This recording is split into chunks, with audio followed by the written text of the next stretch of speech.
Welcome to Gids Talk. Today we have our special guest Gurkiran Kaur. She's a student placement coordinator at St. Clair College. She has successfully placed hundreds of students like me in successful Canadian agencies.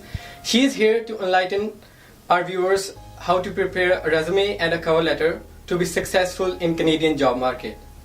Welcome Gurkiran to Gids Talk. Thank you for having me here today at the Gids platform. So my first question is, do you think if there's anything like good and bad resume? I don't necessarily think there's a good resume or a bad resume. A resume is something that is your first meeting with the potential employer. So there's resumes that are well communicated, that are well articulated, and there's resumes that need a bit more help. So there's no good or bad, but there's just something that needs to be worked on. Okay. Gurkiran, you have gone through thousands of resumes while working on this position. How do you think a resume could be an excellent portrait of one's knowledge, skills and experience? Or in simple words, what are the qualities of very good resume? I think, like I mentioned before, that the resume is your first point of contact with a potential employer. So it needs to show that you've put some effort into it. Because if you're applying for the position, you need to show why it is that the employer should give you a call. For instance, I would say always make sure that your resume is properly formatted. Always put the reason why you're applying for this job. So if your employer is seeking for a certain position, make sure you tailor your resume to that as well. Also, refrain from using I's and ums as if you're just talking on your resume. This should be well articulated, so when someone reads it, automatically they know that you're a professional looking for this position. What important role a cover letter plays while applying for a job, especially in Canadian job market? So a cover letter is something that's additional to your resume.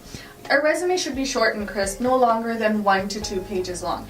And a cover letter is that segue that shows that this is what I've done and this is how these skills will be transferable into a position that the person is applying for. For instance, there's a lot of students like yourself, or even myself when I was a student, that have the degree, that have the educational background, but don't necessarily have the exact skills right away. For instance, if they're working to be a social worker, but this whole time they've just worked in customer service because they were a student and it was flexible, the cover letter can really show that how customer service skills can be transferred to becoming a social worker when you're applying for a position. How could be a cover letter short and crisp in simple words as per your vast valuable experience in this field? What are the qualities of focused cover letter which will drive employers' attention towards your resume? So when people are looking at resume, and especially if they get to the point of reading your cover letter, there should be 3 main things. One should be the skills, then the education experience, and qualifications. The cover letter should really show why it is that you're applying for this position and why you would be the best fit. Know that for an average position, there's hundreds of resumes coming for the same position, possibly with the same amount of educational qualification. Now, when you're writing your resume and your cover letter, I would suggest that you really make it to the job description. So make sure your skills are on there, your education, as well as the qualification directly beneficial to the employer. Last but very important question. What is the importance of keywords in resume and cover letter, and how big companies who receive thousands of resumes for one job filter them using technology or outsourcing methods? So keywords are very, very important when working with resumes.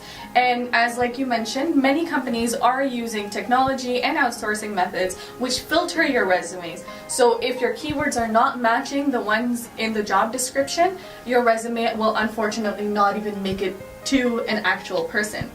With that being said, you have to be very careful. Make sure that when you use keywords, they're not repetitive and they don't get to a point where it no longer makes sense. Don't put a keyword in every little sentence. If you're using keywords, ensure that they're relevant to the work that you have done and they're relevant to the job that you're applying for. So it will really help the technology, but make sure that your end goal is to ensure that it ends up in a person's hands. So when the person reads it, it doesn't seem like a waste of their time. Thanks Gurkiran for coming to Gids Talk. We also thanks Government of Canada for funding Bridging the Gap project. This whole talk was part of this project. Thank you for having me here today, and I would encourage the Government of Canada to continue to support projects like this that uplift the community. And I would also like to thank our viewers for staying with us. And keep watching GIDS Talk for videos like this that will give you the appropriate tools to be successful in the Canadian job market. Thank you.